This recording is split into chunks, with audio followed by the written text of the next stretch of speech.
Welcome to Pub in the Desert, where we bring you honest, curious conversations about faith and the human experience. I'm Matthias Miller, here again with my co host, Kevin David Kredner.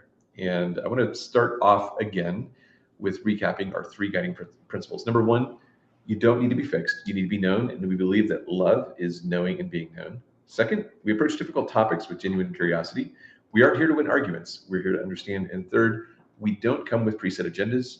We let conversations unfold naturally and follow where authenticity leads us. So go ahead, pull up a chair, grab a drink, and let's explore what union looks like with God, with others, and with ourselves. So, Kevin, you ended up the last episode with a little bit of a bombshell question, and you asked the question. um, you referenced the verse where Scripture talks about what God has joined together, let not man put asunder. And you raised the question, and then the question was, what if what's put together is not God, but is man? So maybe you want to just start off with a little bit of your frame of thought around that. Yeah, yeah. It's funny you say a bombshell question because from as long as I can remember, I always got in trouble for asking questions. Whether it was at home with my parents or it was in school or it was at work or that kind of stuff. And many, many times I did not handle this well. I'll just put that out there. It's not on them. It's me too. But I've always had this curious nature about me. I just have questions. And so one of the more recent questions that has popped recent within the last, say, 3, 4 years, seeing what's happened in our society around relationships. And I'm not just talking marriage, I'm just talking relationships in general between two human beings. And I'm just wondering if you spend any time on social media, you talk to people, that kind of thing, you start to see that, relationships, the value of relationships is really, really diminishing.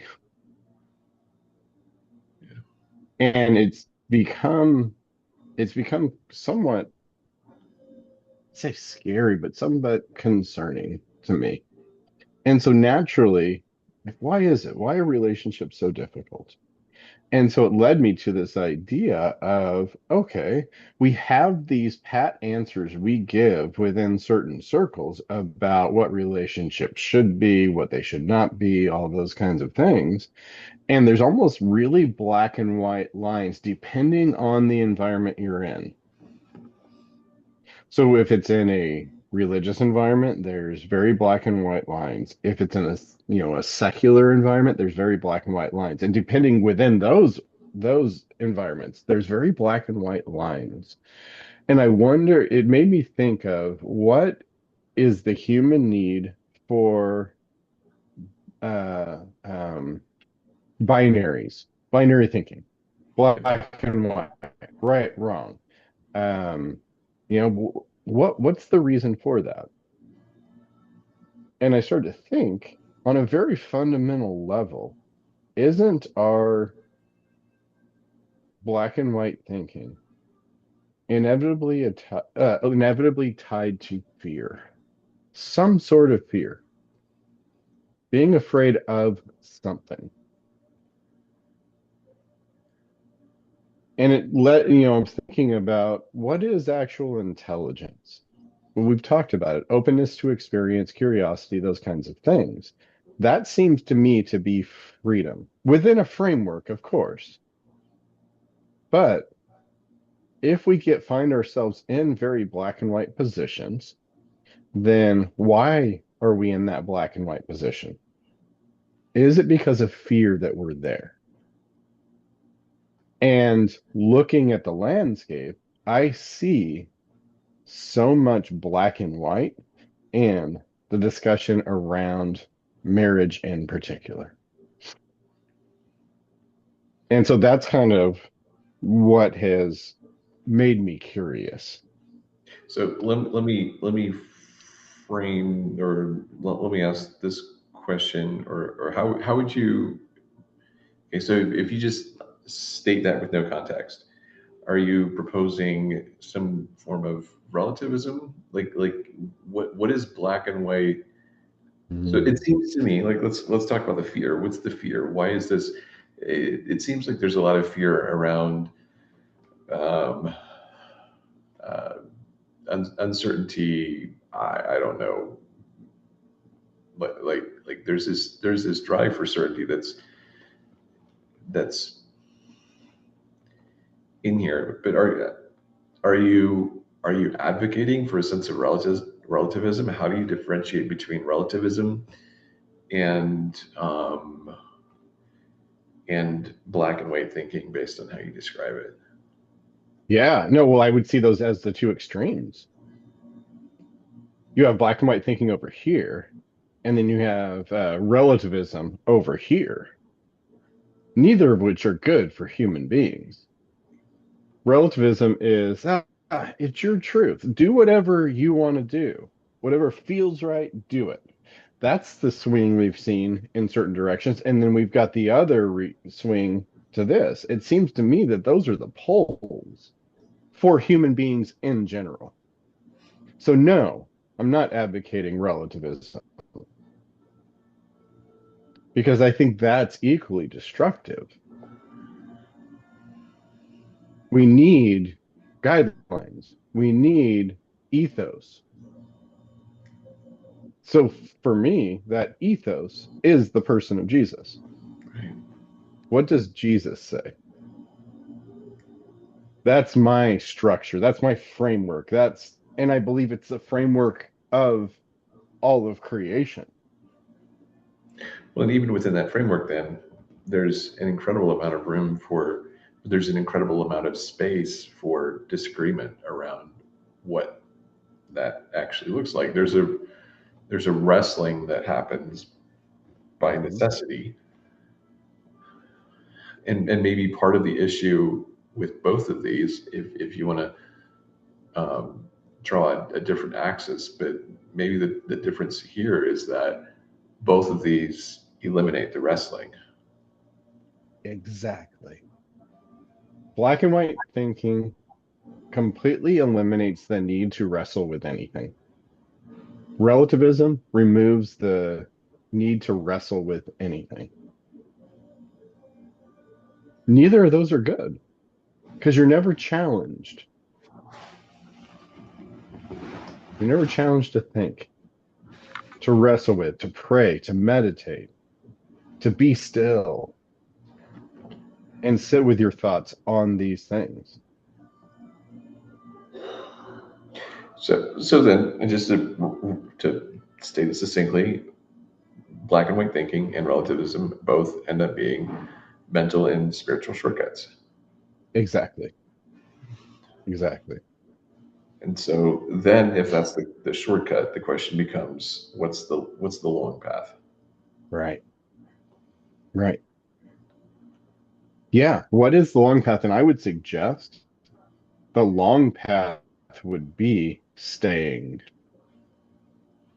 in the presence of these tensions and allowing these tensions to shape our thinking. And I think that, and this needs more elucidation, but I think that is the nature of love. Love stays, seeks to know, seeks to understand, seeks union. And without that, on these poles, we're disconnected from love. We're disconnected from the person of Jesus in those positions. Like I was thinking about this recently. I had a phone call with a friend a couple weekends ago, and she was talking about how the Southern Baptist Convention reasserted their feelings about women and teaching and all that kind of stuff recently. And with not even looking for it, just feeling led to this, I started to read the story of Josiah And I think it's Chronicles 34, and yeah, it's two places. And the people have completely lost the law. They can't find it. And they end up finding it. And Josiah goes, "Oh, we've been messing up. We need to go back and rework all this stuff." And he does something very interesting. He sends his advisors to a prophetess and asks her opinion, and she responds with the guidance of God. That's a very powerful position. She is speaking for God, but you're telling me women can't do that. Or go back to Judges. Look at Jael. Look at Deborah. Look at these females who God has in this position. So this is not a black and white, simple wash your hands of this argument. Why did he use women then, but he can't use them now? Those are the types of questions I always got in trouble for. Right. Well, and I think part of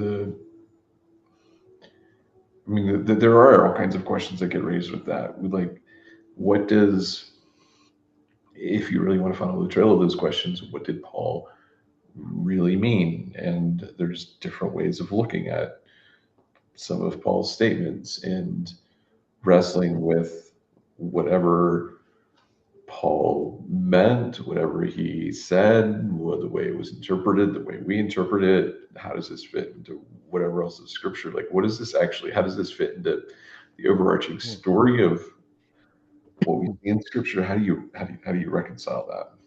Was he talking to this specific city in this group? Was he talking big picture? Why doesn't Jesus address this issue if it's so foundational? In fact, why does he have female followers? Why does he seem to be revolutionary as far as it comes to a woman's place within the world? I'm not saying I have the answers to this. I'm saying, shouldn't we wrestle with these ideas?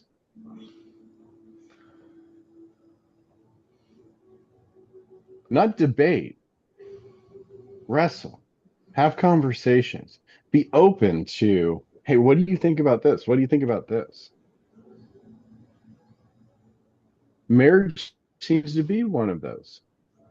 He looks at the Jews of his time and he goes, "Yeah, you can give a certificate of divorce, but Moses gave that to you because you're hard-hearted. You were getting a divorce on a whim." And is he using hyperbolic language when he says, except for infidelity, it's not allowed? Did Jesus actually mean that if a husband is beating his wife, she has to stay because he hasn't slept with somebody else?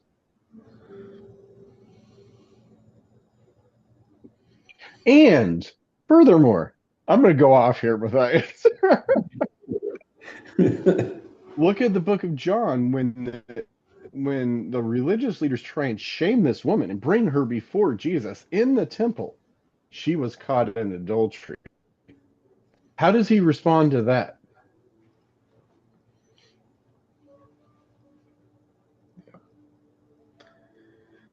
Not how we respond, I'll tell you that. Yeah, We destroy lives because of these things. And I'm not saying that lives shouldn't be destroyed. I'm not saying that there shouldn't be consequences for actions. I'm not saying any of that. What I'm saying is, can we wrestle with these ideas? yeah, Or the woman at the well in John 4. I have no husband. You're right. You don't. The man you're living with now is not your husband, and you've had a few before this. He doesn't condemn her. He offers her living water.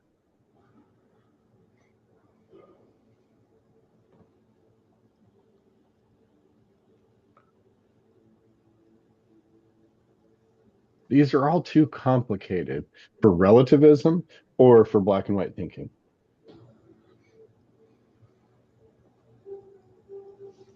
But I think even in the middle of the wrestlings, I mean, there's always the ivory tower wrestlings, but in the middle of real life wrestling, at some point, you do have to come to the conclusion that no matter what decision that no matter which side of a particular viewpoint you come out on a particular issue, like there's this admission that there's probably part of that perspective that's wrong, Right. and a humility to be able to live with. And I think maybe that's part of the challenge, is that with many of these things, like I think we want these things to be like numbers that are mathematical and Right. constant. And often it's not that. It's a series of compromises of less bad that's highly Yeah. dependent on individual experience. Right. Well, we want to treat people as if you hear the saying, people are not math equations. But the deeper you go into math, the more you see that there's a beauty to it Right? and there's a harshness to it. And I would argue the deeper you go into math, the more like equations human beings are. You add this to this side, and what do you get on this side? And then you have to Yeah. flip this here. And like there's all this subtlety and nuance to it. We are like equations.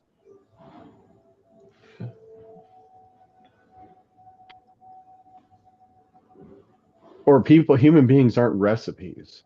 You can't put this and a dash of this and this. Yes, they are. You just may not like the taste of the recipe, or you may not fully understand. Like an elite chef would understand. Just this slight change here will change this. Yes, we are. I think if you have to encapsulate two of the common problems with the recipe idea, it's number one, that you don't understand how it works. And number two, if you do understand what it works, you don't like the ingredients required and don't have the patience for the ingredients. I mean, isn't this the fundamental problem with people?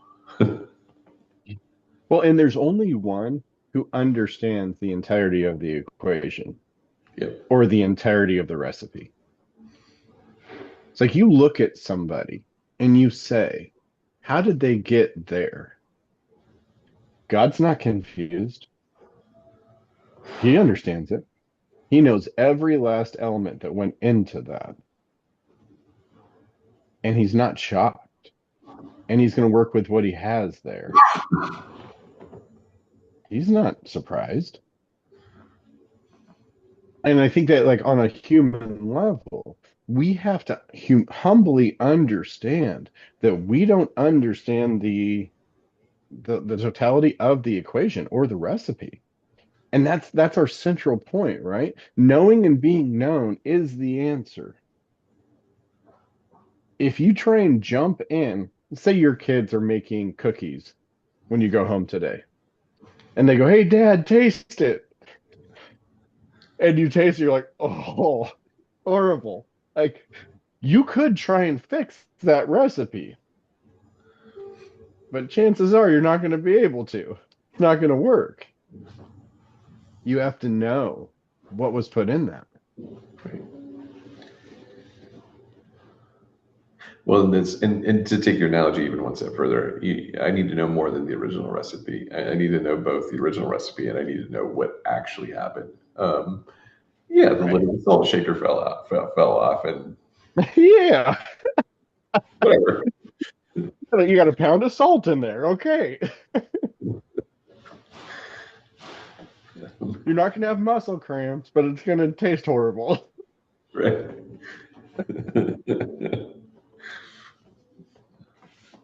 Yeah. And maybe that's the issue within marriage. Like what God brings together, let no man tear asunder. What if the people he brought together, or you brought together, are actively tearing it asunder out of ignorance, out of self-protection, out of fear, out of whatever the case may be? Right. And maybe that's it. Like, I'm not interested in knowing your recipe. I'm interested in you performing the way I want you to perform. It's the diner sitting at the restaurant who they bring out, the soup or whatever, and just takes one, oh, this is horrible, take it back.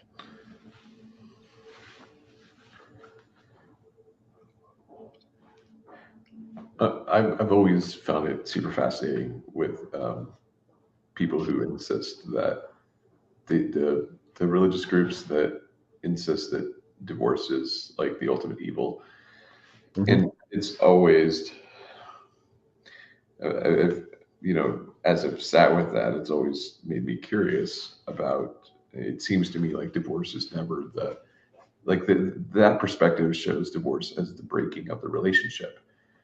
It's like, Hmm. but that's never been the breaking of the relationship. The relationship has been breaking, and maybe Hmm. never even was anything but broken and separated from the Was beginning. fully formed. It was Yeah. fully formed. And so, why is there such within these circles and some of the places I've been like why was there such a magnifying glass on that particular issue? But where's the understanding of all the things that lead to the breaking? Um, Right. Right. I sat with a friend last last week or the week before, and she was talking about her marriage, and she just recently got divorced, or it's in the process of coming through. And she started to tell her story. And her story is, on this the second night they were married, he was looking at porn. And she went to him to talk to him about it. And he didn't want to talk to her about it. He got defensive. And they were married for 10 years. And it was just a building of circumstances over and over again. Her wanting to know and be known, him not wanting to be known. This whole process. And obviously, I'm summarizing it because it's not appropriate to share all the details. But she worked for a prominent Christian organization, and they told her she could no longer do her job because she was getting divorced. No context. Now, there were people within the organization who understood and who apologized to her and all those kinds of things.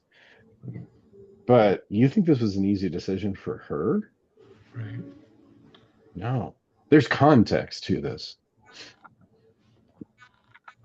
Well, and I think it. I don't know. I mean, I think generally there's enough awareness of the cost of divorce that many people understand this. But I think for a lot of people, um, people sometimes people when people take a black and white view, it's an assumption that it's all for selfish reasons and that it's not without personal cost. And Right. I mean, let's just jump back to our discussion around grief and neuroscience. There is no way your brain is going to not experience pain and loss, no matter how terrible the situation is, after 10 years. Yep. Um, Right. and I think that the way that relationships occupy space in our brain, it's like it makes sense why people stay in. I mean, it makes sense on some level. From a particular perspective, why people stay in broken relationships, because there is a cost, no matter how horrible the relationship is, of Right. separation. Yeah. Without a doubt, there's a price to pay. And quite often the argument is made, and maybe justifiably so, what about the children involved? If the adults act like adults and humble themselves and learn, not a problem for the children. Right. It's when the adults won't act like adults that it's a problem for the children. That's what does the real damage. Right. The divorce itself, no. The behavior of the adults involved in the divorce, yes. But if you could solve that, then you could solve the marriage problem. Maybe that's closer to what the thinking around it is. You're already acting immature, out of alignment with your nature. Mhm. And so instead of changing that, I'm going to separate from this person. I'm not going to learn. I'm not going to grow. I'm going to blame them. And then I'm doomed to repeat the same cycle over and over again. Well, Right. the statistics are clear. The success rate of a marriage in the United States hovers around somewhere around 55%, somewhere around there. So 45%, 45 to 50% end in divorce. Okay. Second marriages, the percentage goes exponentially higher. It's like 70 to 75% fail. Third marriage, it gets less and less and less. That is a massive illustration of I am not learning my lesson. I thought it was them. Maybe it's me. Maybe I need to learn some things, or maybe I'm choosing people that aren't compatible, whatever the case may be. Can I know myself in these situations? So we're recording this the day after Father's Day, and my dad used to have a saying uh, that no matter where you go, you always take yourself with you. Um, and and I think I think the challenge with that, because if you take that line of thinking to a black or white thinking, it does. Um, I think responsible adults recognize that there's always a contribution that they've made to the problem. I Right. don't think, and I don't think this is what you're saying, is that it's objectively true that in every situation it's a 50-50 contribution to the problem. No, no. Um, and so um, That's demonstrably false. yeah. Um, and I think one of the challenges that I think one of the more difficult challenges to face is is the lessons to learn is why, and this can happen. I mean, we're talking in the context of marriage, but this can happen in any type of other type of relationship, partnership, whatever. Why do I always build relationships with fill in the blank, this type of a person? Why is it that I have great discernment and judgment in this area of life or that area of life, but when it comes to relationships, it's like I'm completely blind, and I allow myself to fall for somebody who's you know deceptive, manipulative, um, and, Right. and as I've watched people from mostly from a distance, but as I've watched people wrestle with those types of questions, those have seemed to be some of the more difficult questions to answer. Yeah. Yeah. Well, I was talking with a friend recently, and she was talking about within her family, the men in the family have such good judgment and discernment, business wise, church leaders, all that kind of stuff. But when it comes to their personal relationship, they lose all discernment. They see it as their job to make their wife happy. And every one of them has been miserable the entire time, but stayed out of duty and obligation to be, because that would make their wife unhappy if they weren't around any longer, whatever the case may be. But we have all these dynamics going on inside us. Like we get into relationships for reasons. can we be honest about those reasons? Not to say walk away, not to say it's over, but to simply be honest about what is happening here. Right. Well, it's only when you become honest about that that I think this is true that the worst expectations are unspoken expectations. Mm-hmm. And if you're getting into a relationship for motivation that you yourself don't even recognize, Mm-hmm. then it seems to me like that's one of the worst types of unspoken expectations, because you're not even, it's not just an expectation that I'm aware of, but I'm refusing to articulate. It's an expectation that I have that even I can't articulate. And if I can't articulate it, it's very unlikely for other people to articulate it. So maybe this is part of the issue around discernment is either a lack of awareness or possibly even a denial of what was or is my own motivation for this relationship. What is the other person's motivation, even unspoken, for the relationship? And and maybe a big piece of this is bringing that to the surface. And then, like you described, it's like um, I think I think the pain of becoming aware of those expectations is that you have to sit with the disappointment of in yourself, in other people, in all of that between your expectation and reality. And Right. there's implicit pain as you come face to face with those motivations and expectations that you had. I think that brings us back to, what God brings together, let no man tear asunder is me refusing to come to grips with those expectations, me tearing this asunder. Is that the warning he's giving me? Am I refusing to pick up my cross and follow him? And that's tearing apart my relationships. Right. Well, and if you want to add more nuance to it, there's a million and one ways where this gets this kind of thinking gets turned into spiritual abuse and weird, really weird stuff. And yet, at the same time, it's not your job, it's not my job to solve that. I can solve my side of things, and Yes. I stay responsible to God for how I live.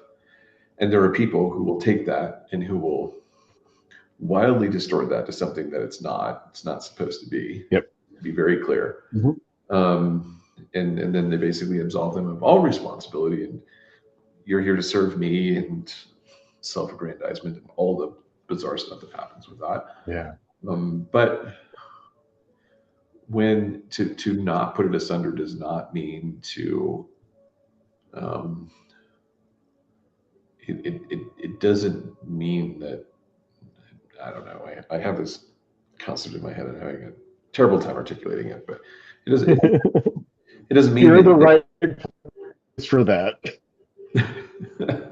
um, but yeah, it's not like they each person in the relationship is responsible not to tear it asunder. Yes. Yes. Yeah.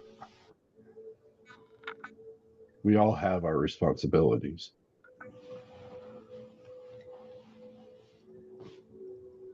And maybe the real responsibility is, am I willing to look at myself, my expectations, my assumptions, my whatever I brought into this, and actually stand before God and say, these are the things that I brought in here. Whether I'm right or I'm wrong or I'm good or I'm bad, it really doesn't matter. These are my things I brought in. Because otherwise, your marriage is going to become, your relationships are going to become power dynamics. Who has the power and how did they get it? Which takes us all the way back to Genesis. After the fruit is eaten, God goes looking for them. He comes out. Where were you? What happened? What voices have you been listening to? Right. And then he looks at the man and he says, because you made this choice, you made your life harder. You're going to toil, blood, sweat, and tears to bring anything from the ground. That's your job now, because you stepped outside of union. That's your job. And then he looks at the woman, and the one that gets talked about most often is there will be pain in childbirth. There's pain in new life being brought about. Okay. But the one that isn't talked about is what he says next. Your husband will have power over you, and you will resent him for it. Power dynamic, right there.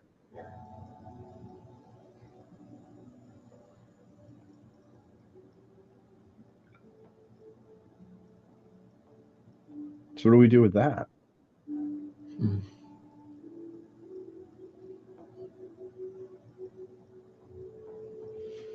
So, going back to what Paul was saying, did he give the advice he gave because there were certain women in that church who were so wrapped up in this power dynamic that they were using the tools they had to maintain power or to assert authority or to dominate? Maybe. Let's not pretend that we haven't all seen that. We all have, men and women, asserting dominance because they're weak. Yep. We all have. That seems closer to reality. But we don't want to talk about that.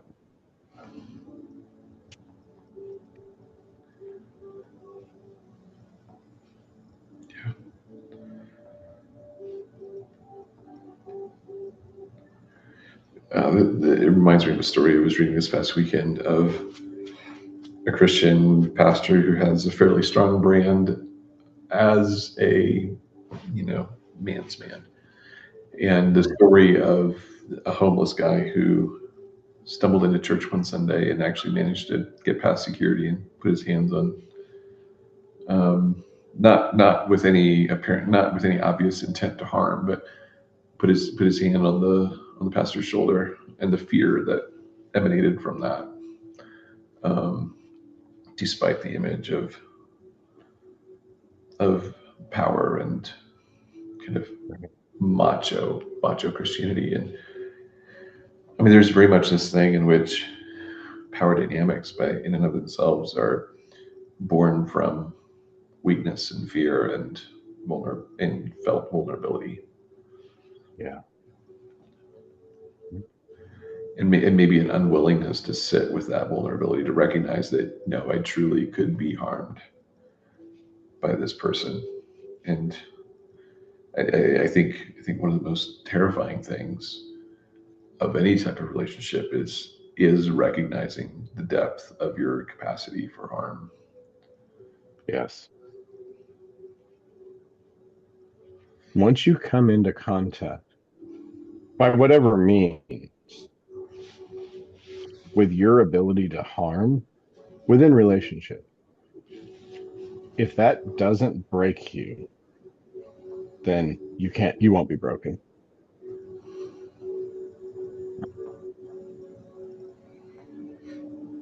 And that's what I think Carl Jung was talking about when he was talking about shadow work and the dark side. He's like, you ignore that, pretend it doesn't exist, pretend all these things around that dark side of you, your ability to harm, it will come out. It is in control. And what do you do when it comes out and it's in control? What do you do? Does it break you? Do you acknowledge its existence? Or do you continue on? as if that was a slip up. The rare set of circumstances where that happened. Well, can you imagine there's another set of rare circumstances which will come again? Right. Are you foolish enough to believe that those circumstances won't replicate themselves? The problem with attributing something as random is that you turn off all pattern detection for the incident. Exactly. You don't know yourself. That's the problem. So I think here's a question for you. It's one of the I forget where I've come across this, but um, I've I've seen different people address the widespread fear of maybe I married the wrong person, Yeah. Right. and and I think that's another interesting question to tease apart because first of all, one of the biggest challenges with that question is that it pulls you out of two places. It pulls you out of the present and it pulls you out of the question of formation. Yeah. Right. Yeah. And, and well, The places where you can learn. the places where you can learn, right? Yeah.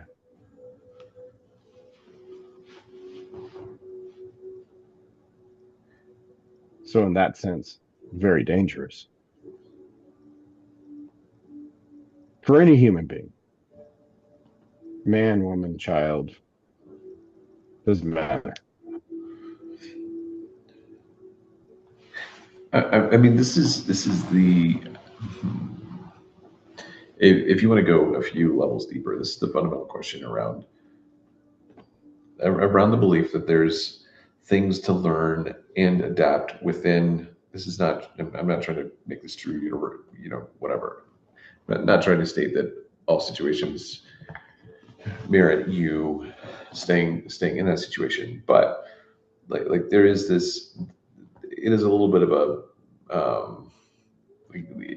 break glass, escape hatch type of mentality that if I could just hit the restart, blow everything up, start over, my life would be perfect.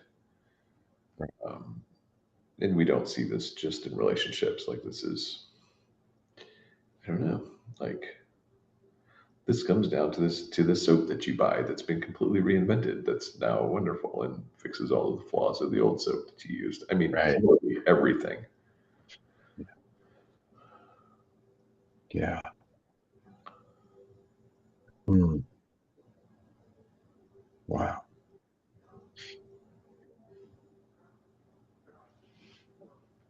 Where does your mind go from there?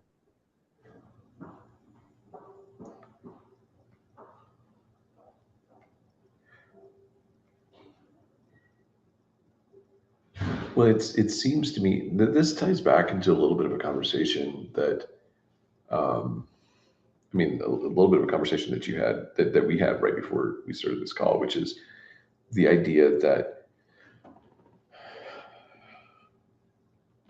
God seems to work primarily arithmetically and not exponentially. And there's something about being present in your situation and learning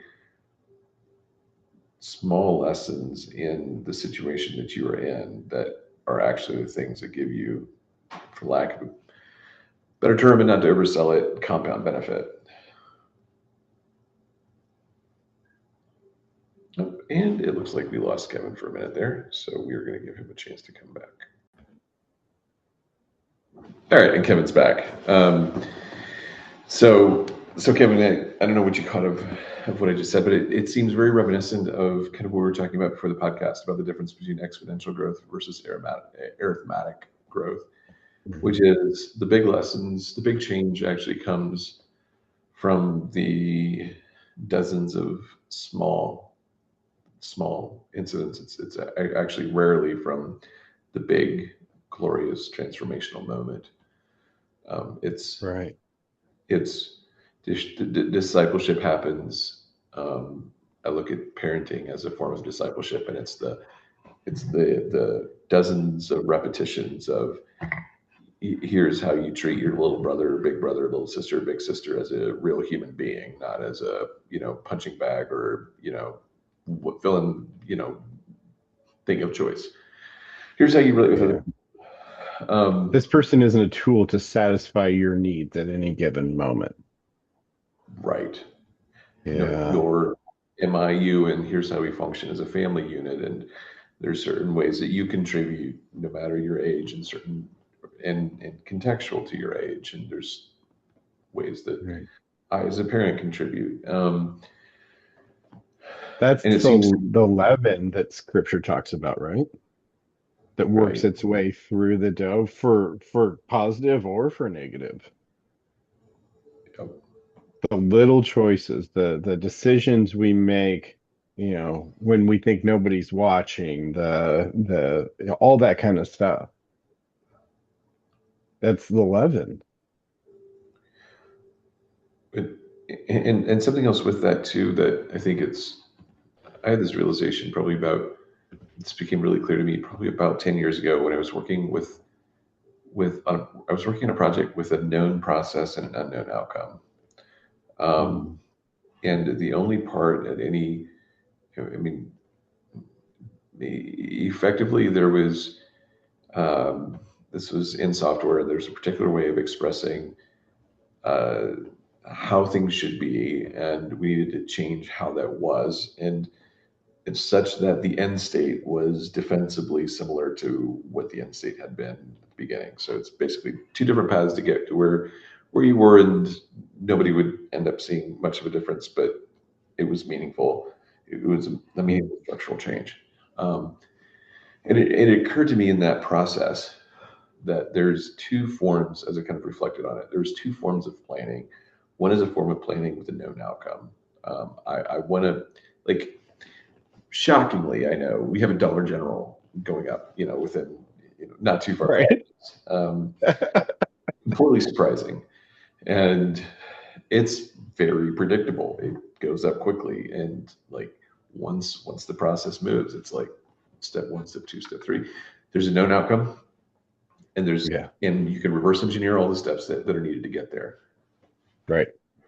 But there's a different type of planning that has a known process but an unknown outcome. I don't know exactly what the finished product is, but and for you to be able to make progress in one capacity or another, you have to see enough of of what's in front of you to be able to take the next step.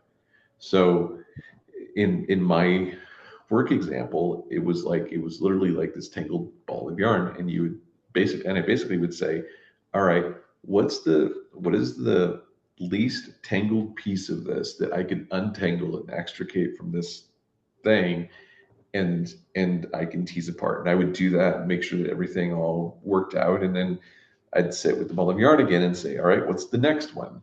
And tease that apart. And then sometimes when I pull one string, I would get three. And then I'd say, well, maybe I actually want to pull this other string first, because that would then untangle these other two and I can get those done. And you would do that progressively and progressively, and the ball of yarn shrinks and shrinks and shrinks. And um, my observation one of the reasons that it's easier to observe in other people. It's happened for me. The reason many of us get stuck is because we're looking for, we want God to show us what the Dollar General building is going to look like so that we can start building towards it. He's like, no, I don't want you to do that. It's more like a ball of yarn. You need to pull strings until you can get something unraveled, and you're going to pull on one, and it's going to it's going to get tangled up, and you're going to have to work on another one, and it's going to take time. And Yeah. I think for people walking, for anybody, any of us walking through any kind of relational challenge, no matter the level, I think it almost invariably comes down to this, where sometimes it's a moment by, or often it's a moment by moment. Here's what it is. Here's the emotions that I'm experiencing. Here's the situation that I'm experiencing. Here's what I'm processing. Here's what I want to escape here. Here's what I actually need to do to um, even practical things like calm my nervous system or whatever the thing is. Like, but it's just here's the small little piece of the next piece, and it's almost impossible, I think, to really. Well, I think anybody who gives you a Dollar General version of your relationship is, lying to you about the complexity of what you're dealing with. Yeah, Um, without a doubt. Well, and that takes us back to the whole idea of urgency. hmm. Why are we so urgent? I've asked that question to hundreds of people over the years, and I have yet to get a good answer. Why are we so urgent?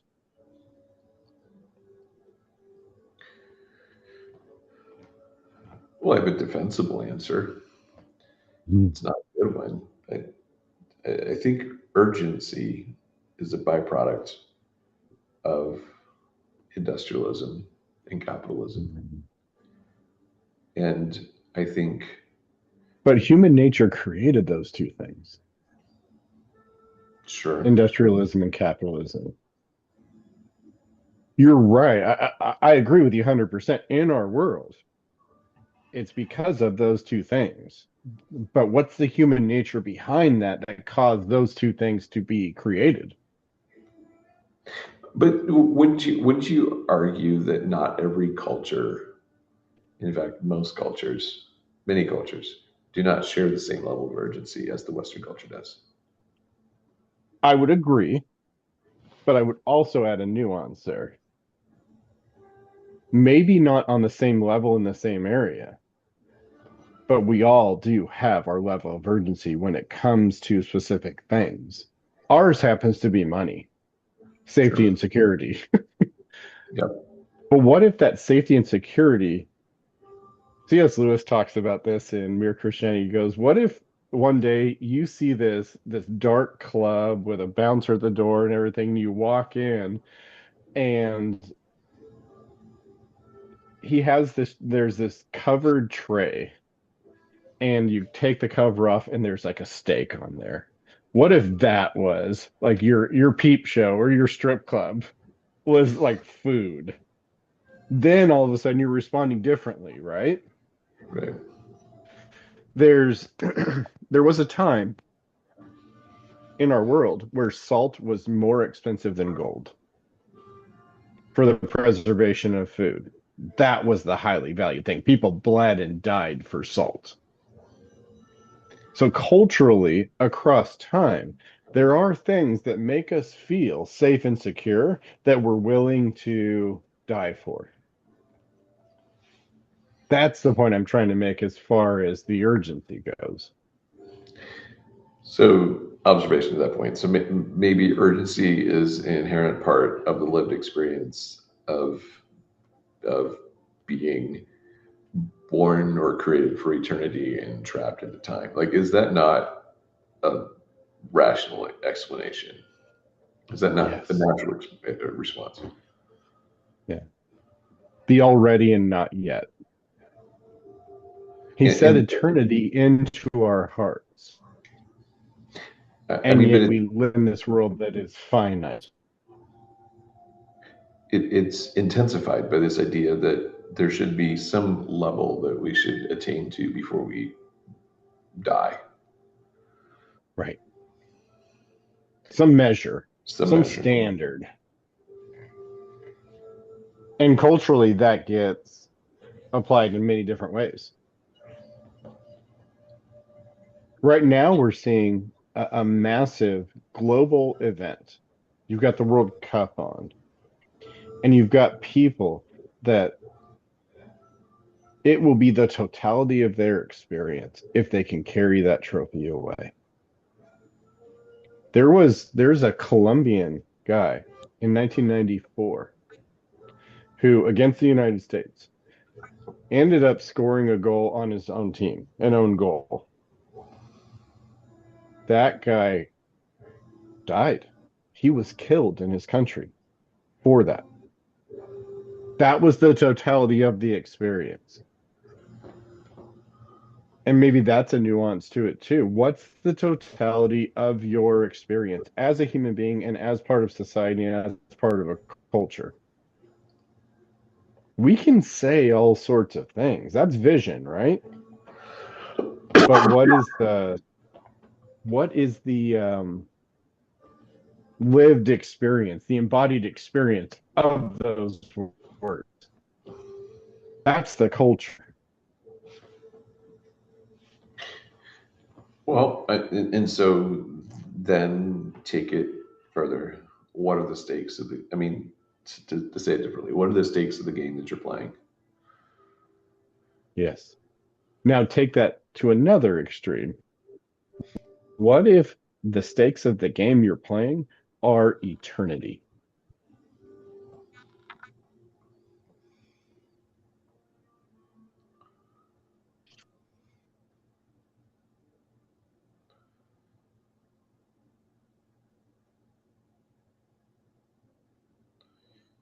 I've once heard people share the quote around this. It's like, you know, the world has yet to see what one person can do when wholly surrendered to God, something like that. Right. Well, we've Uh, seen one. well, we've seen one. The fascinating thing to me, and maybe this is just my own perspective on it, but the fascinating thing to me is the amount of anxiety that attaches itself to that question. Oh man.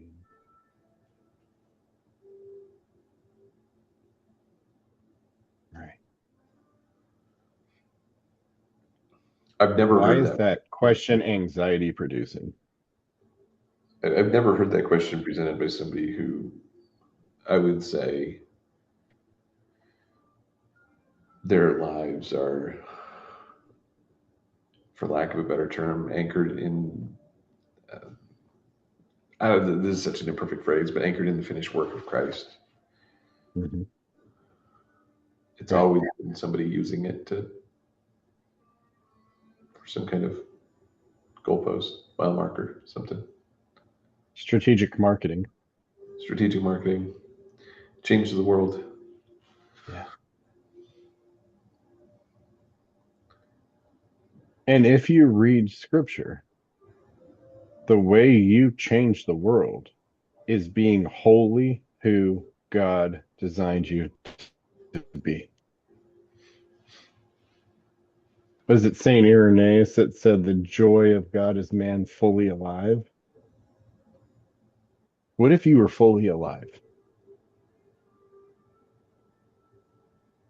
Who God designed you to be?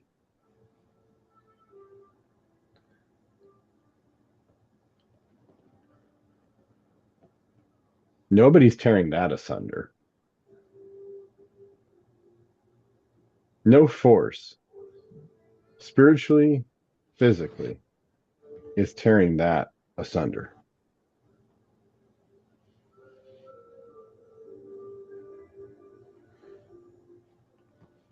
That's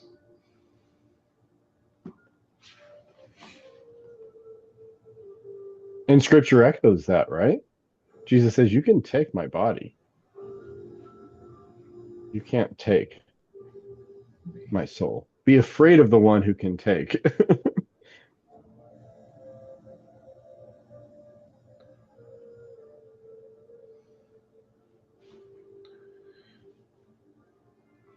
That's what makes these people like Joan of Arc, the disciples, like people who legitimately lost their lives. But if you read them, they're not losing anything because what they have can't be taken. right. Well, I think this is jumping back to the last session. I talked a little bit about the scout mindset, and I talked Mm. about the idea that there are some things that are destined for failure but are still worth doing. And I think that's maybe one of the traits or one of the indicators, maybe one of the clues at which point you're approaching that piece of your soul is when there's Yeah. something that even if it were an absolute failure, even if it was an irrecoverable failure, it's still worth doing. Yep. Right. And I mean, to classify the term failure in a physical human sense, in an Sure. ego driven sense. Right. But we have no idea what that titanic failure looks like eternally. Right.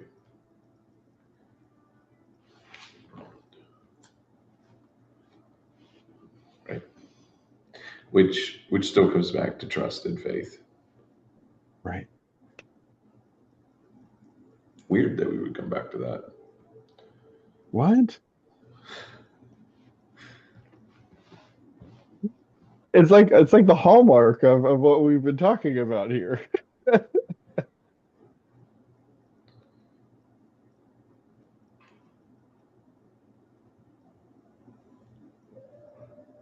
I had this colleague that I worked with for a number of years.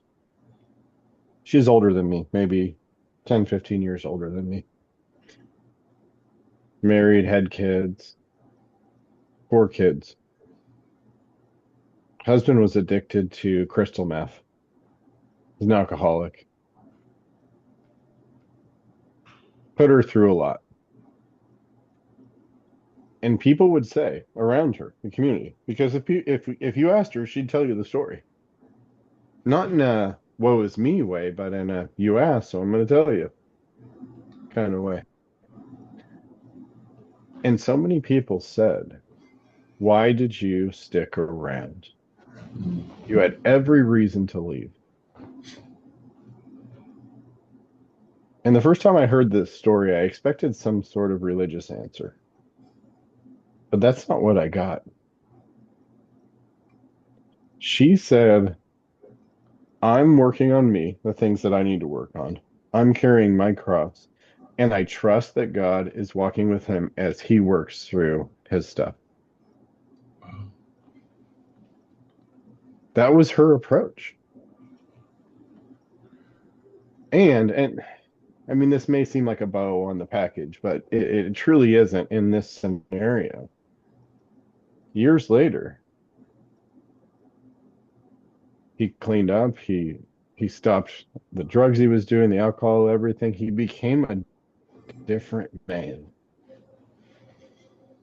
And I wonder if the trust and faith and love that she showed is what made it worth it to him to finally deal with the stuff that he needed to deal with. That to me is a shining example of what following Jesus looks like and following Jesus within a relationship looks like.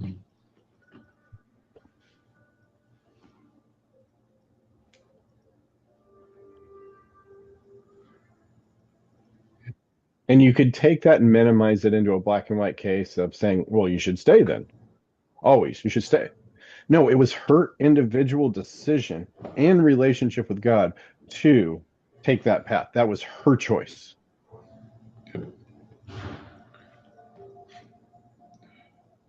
It would be just as easy to take the opposite black and white perspective. That if you have somebody like that who has such a destructive lifestyle, that for your own well-being and all of that, you should leave. Yeah. And neither of those would be wrong per se. They're just not the whole story. It's not the story of knowing and being known and trust and faith and abiding in union and oneness. It's not that story. I've been writing something for going on 11 months. And every time I try and rush ahead or wrap a bow on something, something inside me says, No, can't do it. There's subtlety, there's nuance, there's human experience, there's all these things to paint that picture.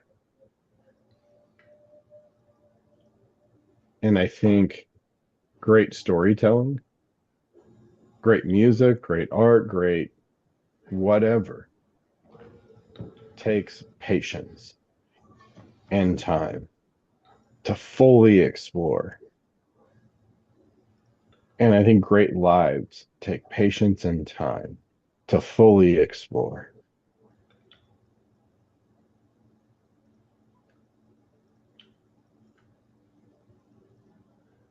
I think there's two lessons that are worth paying attention to here.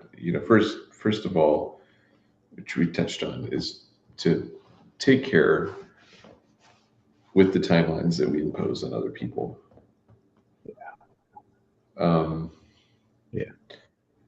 and second of all, the more that you adapt yourself to God's timeline, and the more you are surrounded by people who don't share that timeline, the more pressure you're going to be under. Yep. And that doesn't, like we said a dozen times in this podcast, doesn't mean that tension has to be resolved. Doesn't mean that the tension has to stay unresolved. It's just the reality of the situation. You will experience tension in that space.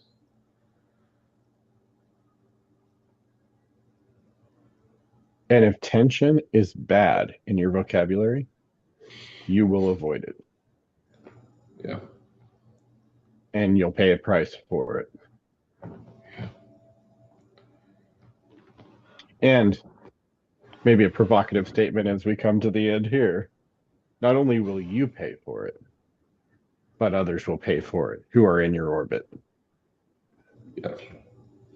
That's that's fair. And I think just to shine a light on that, reframing tension from bad to not just good, but even tension is your friend.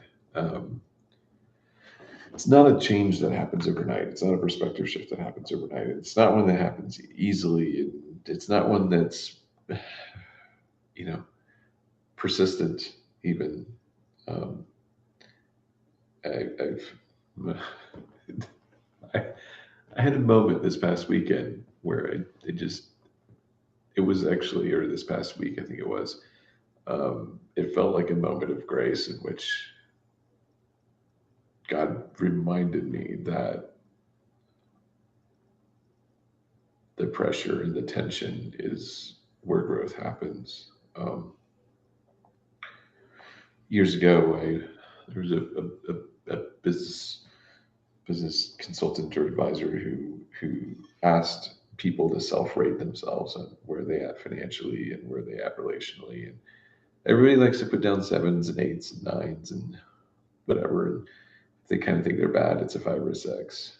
And Mhm. he made this comment that he tries to maintain such an awareness of where he could be that his natural instinct is to rate himself at a two or a three or maybe a four. Yeah. Um, and I think all of the work that we've had in this world around self-esteem, it really raises some questions around: have we actually dealt with the issue? Have we created room and capacity for growth, or have we just made ourselves comfortable with stagnation, unhealthy stagnation? I'm not talking unhealthy pressure to grow, but have we lost an awareness of the gap between where we are and all of who Christ is and what He's inviting us to live? And I think maybe as I've reflected over the last 6 months, probably especially around the Jesus prayer, it's like this may be the Jesus prayer may be the only logical response to an awareness of that gap, because the more that I become aware of, like we said, capacity for harm, the distance between myself and all of who God is, the easier it would be for me to spiral into despair and utter darkness. I think it. I think it. Everybody paints a picture of, once you see Christ for all that He is, like your life is, like, I mean, it's unicorns and magic fairy dust, and Yeah. and I found it to be the opposite. I found it to be to lead me into some of the darkest places where I think the only real way out is to pray, Lord, have mercy on me, which is His joy and His delight to bestow on us. Well, people who have that viewpoint, I'd like to present it as evidence Peter, James, and John, who saw him transfigured, having conversations with Moses and Elijah. They saw him more than any human being saw him for who he truly was. And yet James and John want to call down fire on the Samaritans, and Peter denies them, and all those things. It's just a false reality. I need him every second of every day because I forget constantly. Forget.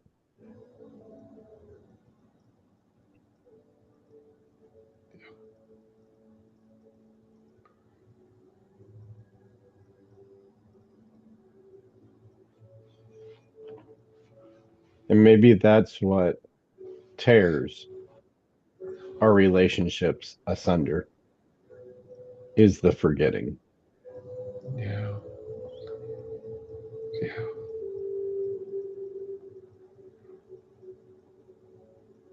yes. And the forgetting is in two directions. It's forgetting that I Yeah. need Him, and forgetting that they need Him as well. And Maybe that's what Paul was saying when he was saying, like, it's easier to be single.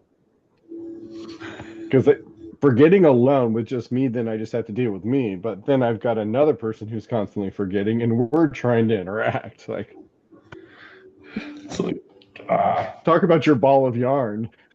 yeah, exactly.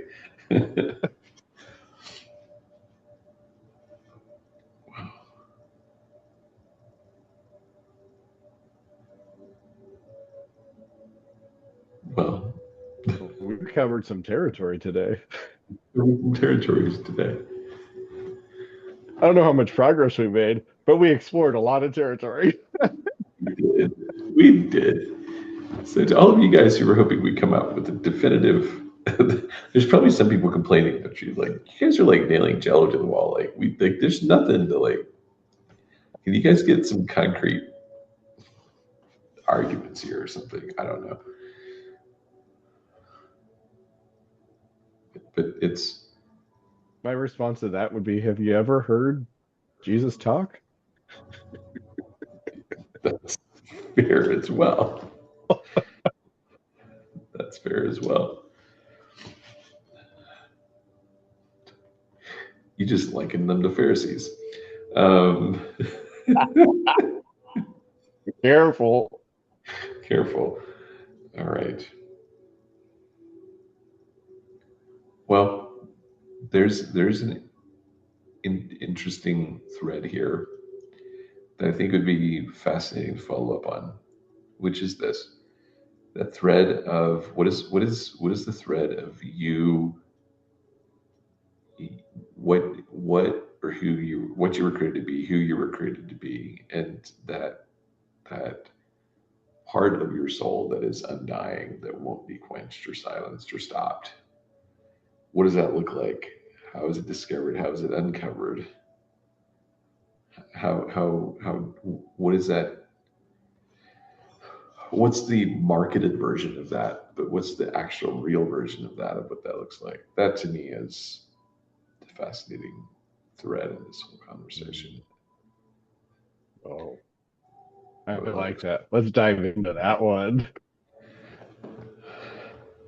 All right. That sounds good. So once All again, right, my friend. as always, a pleasure. And till next time. Till next time.